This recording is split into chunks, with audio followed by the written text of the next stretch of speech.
ఎద్దుల కాటన్స్కి ఏంటంటే ఒక బ్రాండ్ అంబాసిడర్ లాగా నేను ఉన్నాను ఈ షాప్స్ విషయంలో.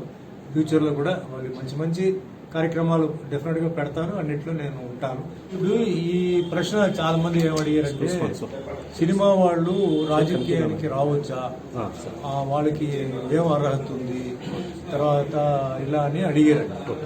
వీటికి అంటే ఫస్ట్ పవన్ కళ్యాణ్ గారు చెప్పడం కన్నా నేను ఫస్ట్ తమిళనాడులో ఎంజీఆర్ గారు, మన ఎన్టీఆర్ గారు, వాళ్ళకి పాలిటిక్స్ గురించి ఏం తెలుసండి వచ్చేటప్పటికి వాళ్ళకి తెలియదు. వాళ్ళు ఒక కాన్సెప్ట్ మీద ఒక ఎయిమ్తో వచ్చారు. వచ్చి బ్రహ్మాండంగా అంటే మధ్యలో ఓడిపోవడం మళ్ళీ గెలవడం ఇవన్నీ వేరే విషయం, అందరికీ ఉండేది. బట్ అసలు సినిమా వాళ్ళు సీఎం అయిన వాళ్ళు ఎంజీఆర్ గారు, ఎన్టీఆర్ గారు, తర్వాత జయలలిత గారు, వీళ్ళు ముగ్గురు ప్రూవ్ చేశారు అంటే సినిమా వాళ్ళు తలుచుకుంటే అవుతుందని.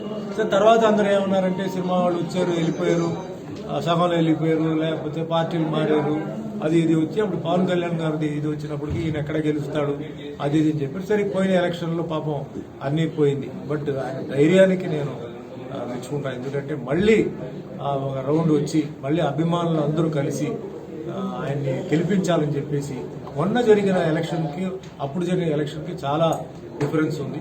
అంటే మరి ప్రజల్లో కానీ అభిమానులు ఎప్పుడు ఉంటారు, ప్రజల్లో కూడా ఒక మార్పు వచ్చి ఆయన పిఠాపురంలో ఆయన గెలవాలని చెప్పేసి ఆయన చేశారు. సరే ఆయన ఇప్పుడు మినిస్టర్గా ఉంటున్నారు. సో ఇంకో ప్రశ్న ఏంటంటే ఆయన మినిస్టర్గా అయిన తర్వాత మరి షూటింగ్స్ ఎట్లా, మరి సినిమాలు ఒప్పుకున్నారు కదా అనేది. ఎమ్మెల్యేగా ఉంటూ షూటింగ్స్ చేసుకోవచ్చు, అంటే బాలకృష్ణ గారు ఉన్నారు, ఆయన ఎమ్మెల్యేగా ఉంటూ నియోజకవర్గం అటెండ్ చేస్తూ ఇది చేస్తున్నారు, అది ఓకే. మినిస్టర్ అయిన తర్వాత ఎలా చేయబోతున్నారు అనేది తెలియదు, ఎందుకంటే బాధ్యతలు ఎక్కువ ఉన్నాయి, ఆయనకి పోర్ట్ఫోలియోస్ ఎక్కువ ఉన్నాయి.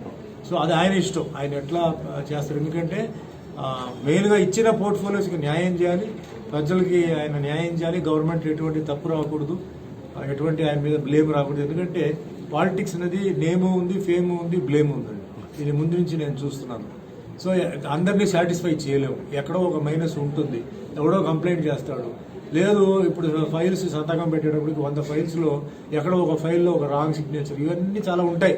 సో టైం ఇక్కడ ఏంటంటే మెయిన్గా నేను ఏమంటానంటే ప్రతి మనిషికి ఆ టైం అనేది బాగా కలిసి వస్తే అండి అన్నీ సక్రమంగా జరుగుతాయి. టైం బాగాలేకపోతే అన్ని మిస్టేక్లు వస్తాయి. ఇది నా అభిప్రాయం. అంటే నేను ఇప్పుడు తమిళనాడు నుంచి నేను చూస్తున్నాను, పెద్ద పెద్ద వాళ్ళని చూస్తున్నాను. ఎంజీఆర్ గారు ఎక్కడో పుట్టి ఎక్కడో పెరిగి ఆయన సీఎం అయ్యారు.